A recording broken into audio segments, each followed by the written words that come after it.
नमस्कार, मैं अनुज नरवाल रोहत की। आज हम बात करेंगे हिसार लोकसभा सीट की। बड़ी दिलचस्प सीट होने जा रही है। चुनाव जो होगा दिलचस्प होगा, क्योंकि एक ही खानदान के यानी कि देवीलाल के खानदान के तीन लोग यहाँ पर अलग अलग पार्टियों से चुनाव लड़ सकते हैं। दो की तो डिक्लेयर हो गई हैं।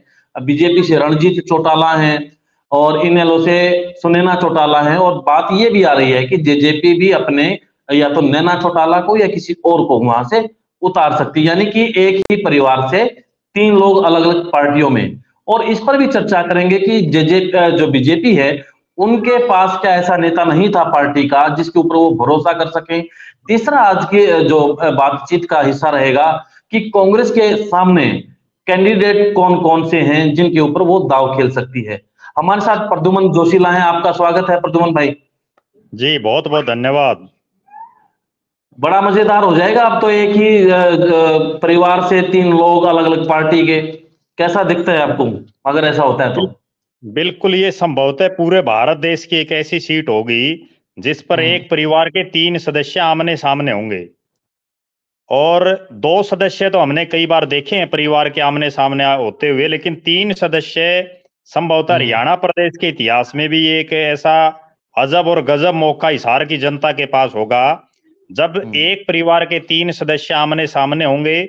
और चौधरी देवीलाल जी की जो इतनी बड़ी राजनीतिक विरासत है उसका असली हकदार कौन होगा, उसका फैसला हिसार की जनता करेगी। जी, तो अब क्या लगता है कि सियासी वारिस घोषित कर देगी एक किस्म से, चाहे किसी भी नंबर पे आए, लेकिन दूसरे तीसरे पहले जो भी रहेगा क्रमांक, तो इससे ये भी तय हो जाएगा कि असली वारिस कौन है हिसार लोकसभा से। देखो ऐसा है, जो चौधरी देवीलाल का मूल गांव है वो चौटाला गांव है और वो सिरसा पार्लियामेंट में आता है। सिरसा पार्लियामेंट रिजर्व है और वर्षों से ही वो सीट रिजर्व रही है। इसी के चलते चौधरी देवीलाल का परिवार समय समय पर हरियाणा प्रदेश की भी और साथ लगते राजस्थान और पंजाब के अलग अलग लोकसभा क्षेत्रों से चुनाव लड़ता रहा है। चाहे वो चौधरी देवीलाल ने लड़े हों, चौधरी ओम प्रकाश चौटाला ने लड़े हों, अजय सिंह चौटाला ने, अभय सिंह चौटाला ने, चौधरी रणजीत सिंह चौटाला ने और दुष्यंत चौटाला ने और दिग्विजय चौटाला ने, इन तमाम नेताओं ने लोकसभा के चुनाव लड़ चुके हैं। अब इसी कड़ी में दो और नेत्रियों का नाम जुड़ने जा रहा है।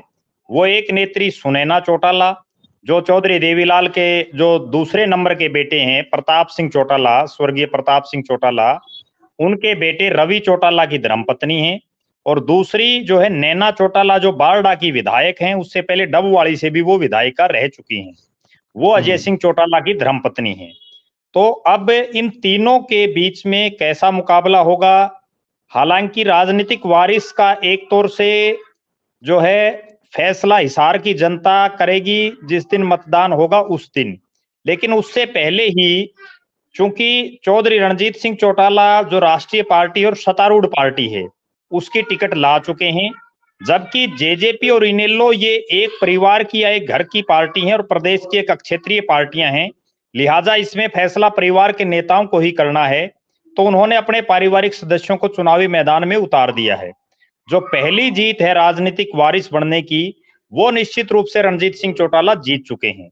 और उसका कारण यही है कि बीजेपी जिसमें वो शामिल भी नहीं थे, वो ना भारतीय जनता पार्टी के कोई पदाधिकारी थे, वो तो एक निर्दलीय विधायक थे।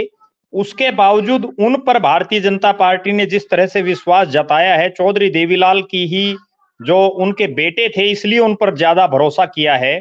तो निश्चित रूप से पहला जो पड़ाव है वो रणजीत सिंह चौटाला जीत चुके हैं। जी, अगर तीनों का प्लस माइनस देखें तो क्या लगता है कि आप तीनों का बताएं, रणजीत सिंह चौटाला का बताएं, नैना चौटाला का और सुनैना का। देखो अगर तीनों की बात करें तो सुनैना चौटाला ने अपने जीवन में अभी तक कोई चुनाव नहीं लड़ा है। वो हिसार जिले के उकलाना विधानसभा क्षेत्र के दौलतपुर गांव की बेटी हैं। दौलतपुर हल्के के बड़े और प्रमुख राजनीतिक गांव में आता है। और जब अभय सिंह चौटाला ने हरियाणा प्रदेश में जो मेवात की धरती से एक सिंगार गांव, सबसे बड़ा गांव है मेवात में, वहां से हरियाणा परिवर्तन पद यात्रा शुरू की थी, उसी दौरान जब सुनैना चौटाला उनके साथ पूरी सक्रिय थी और हिसार में ये लग गया था उसी दौरान कि सुनैना चौटाला यहां से प्रत्याशी होंगी, क्योंकि उसमें दो कारण थे। पहला कारण ये था कि वो महिला हैं, इन्हें लोग महिला पर दांव खेलना चाह रही थी। दूसरी बात, उनका खुद का गांव जो उनका पीहर है वो इसी लोकसभा क्षेत्र के उकलाना विधानसभा में पड़ता है। लिहाजा उस लिहाज से वो एक स्ट्रॉन्ग कैंडिडेट पार्टी की थी, उसके अलावा उनके पास और कोई चारा भी नहीं दिखाई दे रहा था। बाकी जो इनेलो के और दावेदार थे उनमें इतना दम नहीं था और वो पूरी लोकसभा को इस तरह से कार्यकर्ताओं को भी एकजुट नहीं रख पाते थे। ये है सुनैना चौटाला की। और एक खास बात सुनैना चौटाला की ये रही कि पूरी पदयात्रा में वो एक महिला होने के बावजूद, और पहले तो वे घरेलू महिला ही थी, अभी राजनीति में सक्रिय हुई हैं इनेलो की दो फाड़ के बाद ही, वो पूरी यात्रा में अभय सिंह चौटाला से ज्यादा पैदल चली और उनके साथ कंधे से कंधा मिला करके उन्होंने बड़ा पार्टी को मजबूत करने का काम किया। उसका भी हम एक तरह से उनको इनाम ये कह सकते हैं कि उनको इनाम मिला है। हालांकि उनके जो पति हैं रवि चौटाला वो राजनीति में वर्षों से सक्रिय हैं, लेकिन वो कभी चुनाव नहीं जीत पाए हैं, विधायक नहीं बन पाए हैं। अगर माइनस पॉइंट की बात करें तो वो ये है कि सुनैना चौटाला पद यात्रा और पार्टी के कार्यक्रमों के अलावा इस लोकसभा क्षेत्र में बहुत ज्यादा कभी सक्रिय नहीं रही। उनका जो दौलतपुर गांव में जहां की वो बेटी हैं, उनका जो पारिवारिक जो परिवार के सदस्य हैं वो भी राजनीति में उस स्तर पर सक्रिय नहीं है जिस स्तर पर एक लोकसभा के प्रत्याशी को होना चाहिए। तीसरी बड़ी बात, इनेलो के पास उस लेवल का एक संगठन भी नहीं है कि वो जीत के लिए कोई प्रयास कर सकें। उनको तो अपनी एक ज्यादा से ज्यादा पार्टी को वोट किस तरह से मिल पाए वो दांव सुनैना चौटाला पर उन्होंने खेला है, और उनके अलावा कोई और मजबूत चेहरा यहाँ उनके पास था भी नहीं। अब बात करते हैं नैना चौटाला की। नैना चौटाला दूसरी बार विधायक हैं। अजय सिंह चौटाला जी के जेल में जाने के बाद डबवाड़ी से उन्होंने पहला चुनाव लड़ा और वो जीत गई पिछला इनेलो की टिकट पर। पिछला चुनाव उन्होंने जेजेपी की टिकट पर बारडा से लड़ा जो भिवानी महेंद्रगढ़ लोकसभा में आता है, और वो विधायक बन गई। दुष्यंत चौटाला की माताजी हैं, उनका भी जो घर है या उनका जो गांव है पीहर है वो दड़ोली गांव पड़ता है आदमपुर विधानसभा क्षेत्र में, वहां से वो आती हैं। गोदारा परिवार की बेटी हैं वो। और उनके जो चचेरे भाई हैं राजेश गोदारा, उन्होंने आदमपुर से कई बार इनेलो की टिकट पर चुनाव लड़ा, लेकिन उनको हर बार बुरी हार का सामना करना पड़ा। उसमें दड़ोली गांव का फैक्टर ने भी कोई बहुत लंबा चौड़ा जो है काम नहीं किया। लेकिन उनके पास जो एक खास बात है वो ये है कि उनके बेटे दुष्यंत चौटाला ने हिसार से 2 चुनाव लड़े लोकसभा के, एक बार वो जीते, दूसरी बार वो हार गए मोदी जी की लहर में। उनके पति अजय सिंह चौटाला ने यहां से चुनाव लड़े लेकिन वो चुनाव हार गए। हालांकि यहां से चौधरी ओम प्रकाश चौटाला ने भी लोकसभा का चुनाव लड़ा था, लेकिन वो भी बीरेंद्र सिंह के मुकाबले चुनाव हार गए थे। लिहाजा नैना चौटाला की अगर कोई खास बात है तो उसका एक प्लस पॉइंट तो ये है कि उनका गांव आदमपुर विधानसभा क्षेत्र में आता है। दूसरी बात, उनकी जो हरी चुनरी चौपाल उन्होंने जेजेपी के गठन के मौके पर और उससे पहले इनेलो में की थी, उसके बाद महिलाओं में उनका एक अच्छा खासा क्रेज था। लेकिन सत्ता में जब दुष्यंत चौटाला प्रदेश के उप मुख्यमंत्री बने तब से उनकी वो हरी चुनरी चौपाल भी लगभग गायब सी हो गई। अब वो बहुत ज्यादा महिलाओं को समय भी नहीं दे पा रही, ना ही वो राजनीति में कोई बहुत लंबा चौड़ा एक विधायक के रूप में वो कुछ कर पाई। 10 साल विधायक रहने के बावजूद वो ना ही डबवाड़ी में और ना ही बारडा विधानसभा में अपनी कहीं कोई छाप छोड़ी। एक उनका प्लस पॉइंट जो है वो यही है कि महिलाओं में उनका किसी समय एक अच्छा खासा रुतबा था, हालांकि अब धीरे धीरे वो क्रेज उनका कम होता जा रहा है। दूसरी बड़ी बात, दुष्यंत चौटाला की जो पॉपुलैरिटी थी 2019 और 18 के दौर में वो भी अब बहुत कम हो चुकी है, और अब वो सत्ता से भी जो है दूर हो चुके हैं। लिहाजा उस चीज का भी नुकसान नैना चौटाला को निश्चित रूप से होगा। करें रणजीत सिंह चौटाला की। रणजीत सिंह चौटाला रामगढ़ से निर्दलीय विधायक हैं। वो मैं दर्शकों को बताना चाहूंगा 1998 में हिसार लोकसभा से कांग्रेस पार्टी की टिकट पर वो पहले भी चुनाव लड़ चुके हैं, हालांकि वो चुनाव लड़ गए थे। उसके बाद 2008 में उन्होंने आदमपुर विधानसभा से उपचुनाव लड़ा कांग्रेस पार्टी की टिकट पर चौधरी भजनलाल जी के सामने, और उस चुनाव में भी उन्होंने हार का सामना करना पड़ा। लेकिन तब से और 2024 तक हर महीने की पहले 2 तारीख को और उसके बाद 5 तारीख को, चाहे वो राज में रहे या बिना राज रहे, चाहे 100 आदमी आए चाहे 1000 आदमी आए, हर महीने एक दिन उन्होंने खुला दरबार लगाया, लोगों की समस्याएं सुनी और उनका समाधान करवाने का प्रयास किया, जिसके बलबूते पर भारतीय जनता पार्टी ने उनको बीजेपी में ना होते हुए भी टिकट दी। उन्होंने तो सिर्फ 10 मिनट पहले ही बीजेपी ज्वाइन की थी और उसके तुरंत बाद उनको बीजेपी ने टिकट दे दिया। रणजीत सिंह की जो कमियां और जो खासियत है, वो रणजीत सिंह के पास जो सबसे बड़ी कमी है वो ये है कि रणजीत सिंह चौटाला भारतीय जनता पार्टी में नहीं थे, लिहाजा भारतीय जनता पार्टी के नेता उनका किस किस स्तर तक साथ देते हैं, वो दिल से साथ देते हैं या सिर्फ फॉर्मेलिटी करते हैं, इस पर एक बहुत बड़ा प्रश्न खड़ा हुआ है। क्योंकि जो ही उनको टिकट मिली तभी बहुत से भारतीय जनता पार्टी के नेताओं के जो है कार्यकर्ता जो थे, उनके कई मैसेजेस सोशल मीडिया पर भी और भी जो है लोगों के माध्यम से जो चर्चाएं चल रही हैं, हालांकि भारतीय जनता पार्टी एक अनुशासित पार्टी है और हो सकता है मोदी जी का हंटर बीजेपी के कार्यकर्ता और नेताओं पर चले और वो तमाम लोग उनकी मदद करें, लेकिन ये भविष्य के गर्भ में है।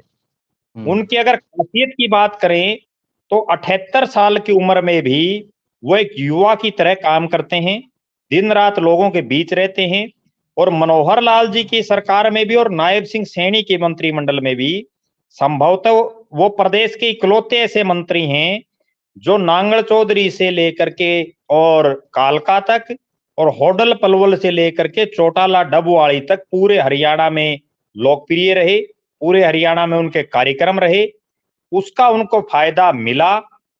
दूसरा चौधरी देवीलाल के नाम का, क्योंकि वो उनके बेटे हो गए, उसका भी उनको एक बहुत बड़ा बेनिफिट मिला टिकट के लिए।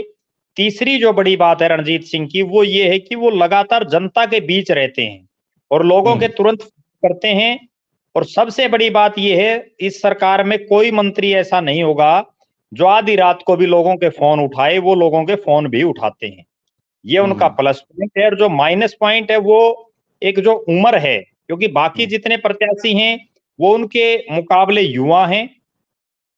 हालांकि रणजीत सिंह की उम्र बेशक ज्यादा हो लेकिन वो काम युवाओं से ज्यादा कर रहे हैं, ऐसा हमने पिछले कई सालों में देखा है।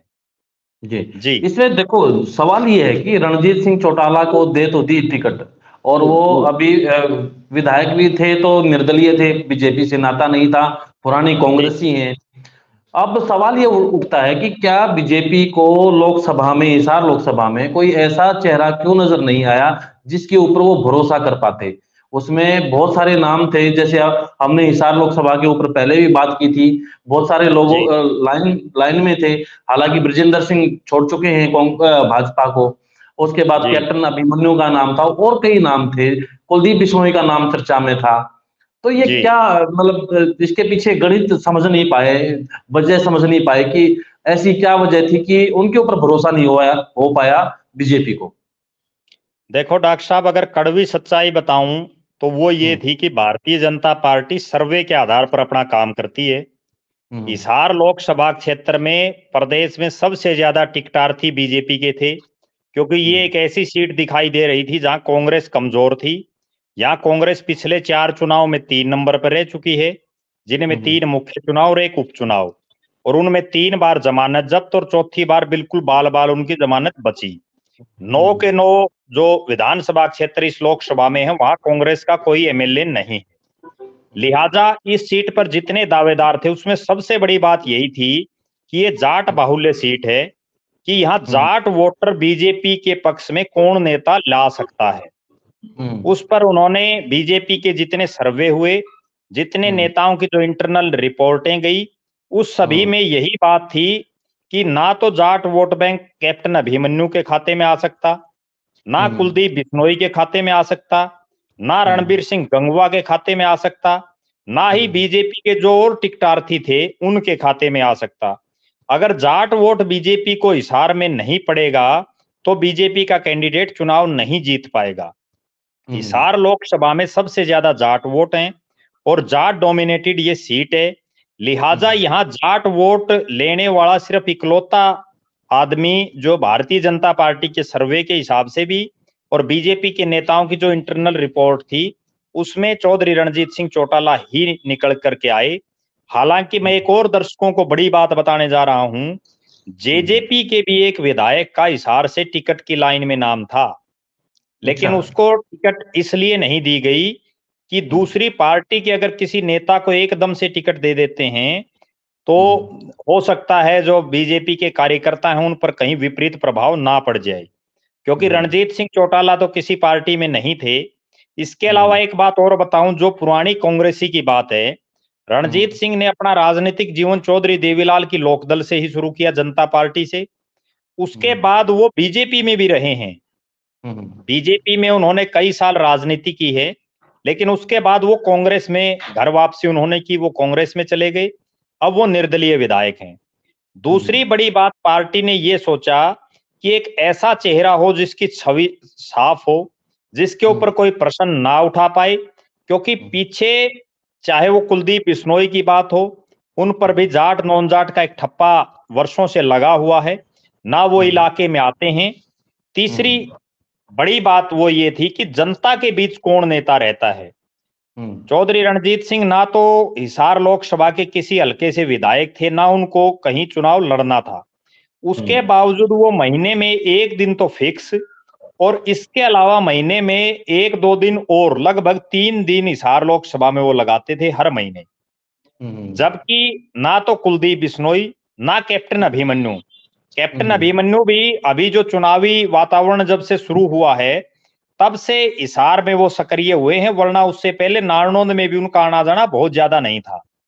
रणबीर गंगवा सिर्फ एक नलवा हल्के तक, और वो भी एक बैकवर्ड और कुमार समाज के नेता तक बढ़कर के सीमित रह गए हैं। उनका भी पूरी लोकसभा में उस स्तर पर कोई वजूद दिखाई नहीं दे रहा है। इसके अलावा जो और टिकटार्थी थे जिनके नाम चल रहे थे, उनमें कोई भी ऐसा नेता नहीं था जो एक तो जाट वोट ज्यादा से ज्यादा खींच सके बीजेपी की तरफ, दूसरा जिसका बहुत ज्यादा विरोध ना हो, ऐसा कोई नेता हिसार लोकसभा में दिखाई नहीं दे रहा था। यही सबसे बड़ा कारण रहा। एक चौधरी देवीलाल का नाम, क्योंकि वो चौधरी देवीलाल के बेटे हैं, दूसरा हर महीने हिसार में सक्रिय रहना, और तीसरा लोगों के बीच ज्यादा से ज्यादा रहना। ये 3 मुख्य कारण थे जिन्होंने चौधरी रणजीत सिंह को टिकट दिलाई।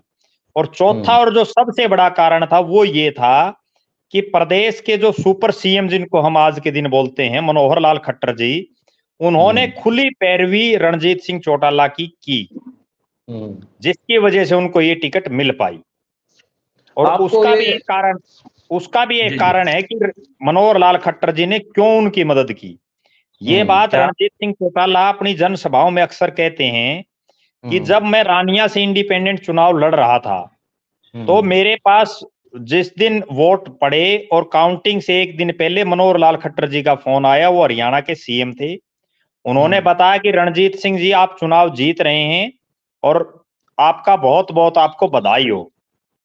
उस पर जो रणजीत सिंह का कथन था वो यही था कि जब हरियाणा का 1 नंबर का व्यक्ति मुझे ये कह रहा है कि मैं चुनाव जीत रहा हूं तो इसका मतलब चुनाव जीत रहा हूं। और मैं मनोहर लाल जी आपसे एक वादा करता हूं, अगर भारतीय जनता पार्टी की 32 सीटें आती हैं और कांग्रेस पार्टी की सीटें 57 आ जाती हैं, तो रणजीत सिंह बीजेपी के साथ रहेगा, 32 का 33 हो जाएगा, वो 57 से 58 नहीं होगा। मैं बीजेपी के साथ रहूंगा। और उसका कारण वो ये गिनाते हैं कि चौधरी देवीलाल का बेटा, जिसका इतना बड़ा राजनीतिक अनुभव और इतना बड़ा राजनीतिक कद हो, उसकी कांग्रेस पार्टी ने एक नौसिखिए नेता की तुलना में टिकट काट दी। आपको भी ध्यान होगा और दर्शकों को भी, जब 2019 का चुनाव था तो रानिया में एक विनीत कंबोज युवा नेता है, उनको कांग्रेस पार्टी ने टिकट दे दी थी रणजीत सिंह चौटाला की काट करके। और उसका नतीजा ये हुआ कि रणजीत सिंह चौटाला ने तमाम जितनी पार्टियां थी जिन्होंने चुनाव लड़े, उन सभी की जो मुख्य पार्टियां थी सबकी जमानतें जब्त हो गई, चाहे वो बीजेपी हो, चाहे वो इनेलो हो, जेजेपी हो, कांग्रेस हो, तमाम पार्टियां हारी। तब से वो उन्होंने कांग्रेस से मुंह मोड़ लिया और उसी दिन से मनोहर लाल खट्टर जी उनके कायल हो गए। एक बात और मैं बताऊं दर्शकों को अभी जब उनको नायब सिंह सैनी की सरकार में दोबारा मंत्री बनाया गया, तो उन्होंने स्टेज से एक बहुत बड़ी बात कही और ये कहा कि मैं ये बात पहली बार डिस्क्लोज कर रहा हूं। अच्छा। और वो बात उन्होंने ये कही कि जब नरेंद्र मोदी, अमित शाह जी ने ये पूछा कि किस किस को मंत्री बनाना है, मनोहर लाल जी बताओ, हम्म। तो मनोहर लाल जी ने कहा कि एक रणजीत सिंह चौटाला का नाम दे रहा हूं, उनको तो मंत्री बनाना है, बाकी हम्म। आप जिसको कहोगे उनको बना देंगे। हम्म। तो इसका तो बड़ी मतलब मनोहर लाल खट्टर जी रणजीत सिंह चौटाला पर अंधा विश्वास कर रहे हैं, बिल्कुल। बिल्कुल। लेकिन बात जी वही है कि एक समय में बड़ी तूती बोलती थी वहां पर जी भजनलाल परिवार की। तो जी उनका टिकट कटना एक किस्म से वहां पर शेरो शायरी करने लगे वो तो बेचारे। अब क्या शेरो जी शायरी बिल्कुल। करेंगे। और कैप्टन अभिमन्यु भी चुनाव लड़े हैं, वित्त मंत्री रहे और रोहतक से भी लोकसभा चुनाव लड़े, उनका भी अनुभव अच्छा था। जी लेकिन अब क्या ऐसी स्थिति में उन लोगों का साथ मिल पाएगा उनको। क्या ये आपको नहीं लगता कि यहाँ कहीं ना कहीं अंदरूनी वो प्रश्न उठते हैं बीजेपी के अंदर कि इतने जो पुराने भाजपाई थे तो उनको छोड़ दिया और नए लोगों के ऊपर उन्होंने विश्वास कर लिया। देखो, भारतीय जनता पार्टी की एक खास बात तो ये है कि ये केवल जिताऊ प्रत्याशी को टिकट देते हैं, वो चाहे नया हो चाहे पुराना हो या किसी पार्टी से तोड़ करके लाया गया हो। हम्म। हमने देखा होगा, हरियाणा प्रदेश की बात करें, कितने दूसरी पार्टी के नेता जो आए और उनको टिकट दिया। आज अगर जिन 10 लोकसभा सीट बीजेपी ने दी हैं, उनमें हम्म। 6 प्रत्याशी ऐसे हैं जो मूल रूप से कांग्रेसी हैं, हम्म। पुराने कांग्रेसी वो रहे हैं। और हम्म। इस चुनाव में भी 3 नेताओं को ऐसों को टिकट दी है जिन्होंने अभी तुरता फुर्ती बीजेपी ज्वाइन की थी, चाहे वो हम्म। अशोक तंवर हो, चाहे नवीन जिंदल हो, और चाहे वो चौधरी रणजीत सिंह हो। ये हम्म। केवल नरेंद्र मोदी, अमित शाह और जेपी नड्डा की जोड़ी केवल जिताऊ प्रत्याशी पर ही दांव खेलती है। हम्म। अब बात करते हैं कुलदीप बिश्नोई की। भव्य हम्म। बिश्नोई ने जिस तरह की शेरो शायरी जो सोशल मीडिया साइट पर रखी है, उसका हम्म। साफ और स्पष्ट इशारा है कि हम्म। भव्य बिश्नोई के दादा चौधरी भजनलाल की कितनी बड़ी राजनीतिक विरासत थी। वो हरियाणा हम्म। प्रदेश के उन नेताओं में शामिल हैं जिनका हम्म। परिवार 4 लोकसभा क्षेत्रों से चुनाव जीत चुका है, हम्म। हिसार, भिवानी, करनाल और फरीदाबाद, जो हम्म। कालका से लेकर के और आदमपुर तक विधायक बन चुके हैं। उसके बावजूद भव्य बिश्नोई को मंत्री ना बनाना, हालांकि वो कोई राजनीति में बहुत बड़े खिलाड़ी भव्य बिश्नोई नहीं है। उनका ये हम्म। पहला दूसरा चुनाव था। पहला चुनाव उन्होंने कांग्रेस की टिकट पर लोकसभा का लड़ा, जिसमें उनकी जमानत जब्त हो गई थी। और जी। दूसरा चुनाव बीजेपी ने पूरा जोर जब सरकार ने लगाया, तब जाकर के भव्य बिश्नोई विधायक बन पाए। वरना तो हम्म। जो दीपेंद्र हुड्डा की मेहनत थी, हम्म। उसने जो है भजनलाल परिवार के जो अरमान थे विधानसभा में पहुंचने के, उन पर पानी फेरने का ही काम कर दिया था। ये तो हम्म। बीजेपी की सरकार ने तमाम जो है उनके मंत्रियों और संगठन ने जोर लगाया तो वो जीत गए। जी। अब जी। कुलदीप बिश्नोई के पास भी आदमपुर को छोड़ करके कोई बहुत लंबा चौड़ा राजनीतिक के वजूद उनका नहीं दिखाई दे रहा है। हम्म। हालांकि राजनीति में एक एक वोट कीमती होता है और एक एक नेता की सपोर्ट बड़ी कीमती होती है। हम्म। उसके बावजूद मुझे नहीं लगता कि वो बीजेपी को, बेशक उनकी शेरो शायरी कुछ भी हो, लेकिन एक तो हम्म। वो बीजेपी को नहीं छोड़ेंगे, क्योंकि जिन हम्म। हालातों में उन्होंने कांग्रेस को छोड़ करके बीजेपी ज्वाइन की थी, जिस हम्म। कांग्रेस में वो मुख्यमंत्री पद की मांग, प्रदेश अध्यक्ष की मांग के लिए अड़े रहे थे, मुख्यमंत्री हम्म। के चक्कर में उन्होंने पार्टी छोड़ दी थी पीछे भी हम्म। 2007 में। फिर उन्होंने हम्म। कांग्रेस में ज्वाइन कर लिया, फिर प्रदेश अध्यक्ष बनने के लिए छोड़ दी।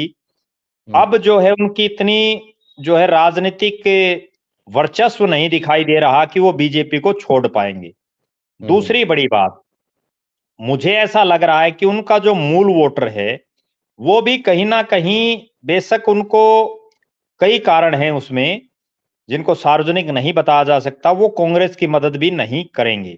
आखिरकार हम्म। उनके पास कोई ऑप्शन नहीं है, वो लास्ट तक बीजेपी की ही मदद करेंगे। दूसरी हम्म। बात रही कैप्टन अभिमन्यु की। कैप्टन अभिमन्यु का नारनौंद विधानसभा क्षेत्र में अपना एक वजूद है। वो लगातार 3 चुनाव वहां से लड़ चुके हैं। खांडा खेड़ी बड़ा गांव है उनका। और निश्चित रूप से कैप्टन अभिमन्यु के कार्यकर्ताओं में एक नाराजगी जरूर है। और उसका कारण ये है कि पहले कैप्टन अभिमन्यु प्रदेश अध्यक्ष की डिमांड कर रहे थे, वो उनको उनके कार्यकर्ता कर रहे थे, नहीं मिल पाया। राज्यसभा के में उनका नाम चला, वो भी उनको नहीं मिल पाई। उसके बाद उनका नाम प्रदेश अध्यक्ष के लिए फिर चला, फिर उनकी नहीं बात बन पाई। फिर उनका नाम राज्यसभा के लिए चला, फिर नहीं बात बन पाई। अब उनको लोकसभा की भी नहीं मिल पाई। अब उनके कार्यकर्ता प्रदेश अध्यक्ष के लिए दोबारा से जो है अपने अंदर लड्डू फोड़ रहे हैं कि हो सकता है हमको हमको प्रदेश अध्यक्ष ही बना दें। लेकिन मुझे नहीं लगता कि कैप्टन अभिमन्यु को प्रदेश अध्यक्ष भी बनाएंगे, क्योंकि उसका भी एक कारण है। और वो कारण ये है कि मनोहर लाल खट्टर जी से उनकी उस लेवल पर बात नहीं बन पा रही है जिस लेवल पर एक सामंजस्य होना चाहिए एक नेता का और एक मुख्यमंत्री का या एक बहुत सीनियर नेता का। कहीं ना कहीं वो कमियां रही हैं। दूसरी एक खास बात और है बीजेपी की, बीजेपी में जो नेता ज्यादा फूंफा करता है, जो नेता इस तरह का दिखावा करता है कि उसी को टिकट मिलेगी, उसकी बीजेपी टिकट काट भी देती है। कैप्टन अभिमन्यु हिसार लोकसभा से इकलौते नेता थे जिन्होंने कभी दिवाली मिलन समारोह, कभी नव वर्ष पर समारोह, कभी लोकसभा के अलग अलग हलकों में जलसे जुलूस करना और इस तरह का एक शो करना कि टिकट उनकी फाइनल है, उसका भी उनको एक बड़ा खामियाजा भुगतना पड़ा। जी, वो था ना, धनखड़ साहब ने भी कहा था कि मतलब बड़ी कुर्सी चाहिए और तीसरे दिन छोटी भी की थी। अगले दिन छोटी कुर्सी भी नहीं रही। तो ये तो था बीजेपी का। अब धनखड़ साहब का 2 लोकसभा क्षेत्रों से पैनल में नाम भेजा था। और हमने एक दिन पहले अनुज जी चर्चा भी की थी इस विषय पर कि उनका नाम 2 अलग अलग लोकसभाओं में भेजा है, लेकिन उनको टिकट कहीं से नहीं मिलेगी। ये बात हमने आज से लगभग 1-1.5 महीने पहले ही बता दी थी। बिल्कुल बिल्कुल। तो इसमें अब क्योंकि टिकट अभी जेजेपी की बाकी है और वहां से उम्मीद है कि उन्हीं के परिवार से नैना चौटाला आ सकती हैं, ऐसी चर्चा है। लेकिन कांग्रेस वहां पे बड़े खिलाड़ी के तौर पर आ सकती है। तो वहां पर ब्रजेंद्र वहां पर आ गए हैं कांग्रेस में और बड़े नाम होंगे वहां पर। तो इन जो खिलाड़ी आ गए हैं, चाहे रणजीत चौटाला हो, नैना हो, सुनैना हो, तो इनके मुकाबले में आपको क्या लगता है कि क्या कॉम्बिनेशन ठीक रहेगा यहाँ पर कांग्रेस के लिए? कौन सा यहाँ पर चुनौती दे सकता है? ऐसा कोई कैंडिडेट आपको नजर आ रहा है कांग्रेस के खेमे से? देखो, कांग्रेस पार्टी हिसार लोकसभा में बड़ी कमजोर दिखाई दे रही थी, लेकिन जब चौधरी बीरेंद्र सिंह के बेटे और जो बीजेपी के मौजूदा सांसद थे ब्रजेंद्र सिंह, उन्होंने कांग्रेस ज्वाइन की, तो उसके बाद कांग्रेस में एक जान सी आई दिखाई दी। आज भी अगर सही मायने में देखें तो सबसे मजबूत हिसार लोकसभा में चौधरी बीरेंद्र सिंह का परिवार ही कांग्रेस में है और नंबर 1 दाव भी उन्हीं का बनता है। मेरा ऐसा मानना है कि अगर पार्टी ब्रजेंद्र सिंह की बजाय चौधरी बीरेंद्र सिंह पर दांव खेले, क्योंकि वो हिसार से पहले सांसद भी रह चुके हैं और उनका लोगों में आज भी एक मान और सम्मान की दृष्टि से उनको देखा जाता है।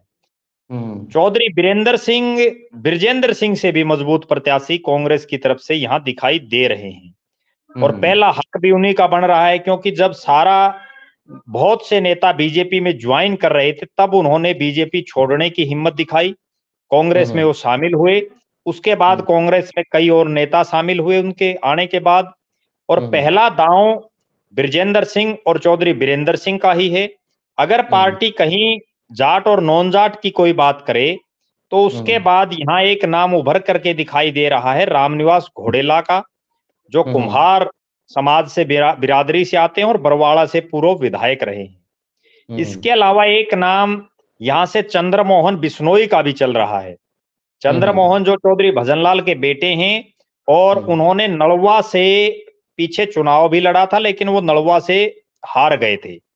चंद्रमोहन का यहाँ से नाम चल रहा है। 2014 के चुनाव में उन्होंने जो है चुनाव लड़ा था। ये 4 नाम मुख्य तौर पर हैं। हालांकि इसके अलावा कुछ समर्थक जयप्रकाश के ऊपर भी, जयप्रकाश के जो समर्थक हैं वो दावा कर रहे हैं कि जयप्रकाश जेपी टिकट लाएंगे। एक यहाँ से पूर्व मंत्री और जो हांसी से विधायक रहे हैं उनका भी नाम चल रहा है।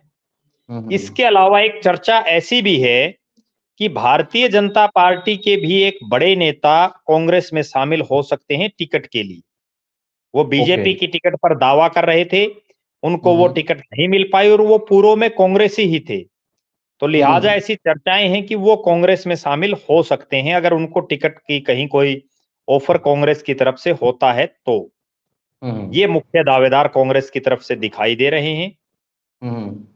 तो कुल मिलाकर के अब की बार जो हिसार है वहां भी फोकस रहेगा मीडिया का, क्योंकि एक ही खानदान से तीन अलग अलग पार्टियों से आमने सामना होगा।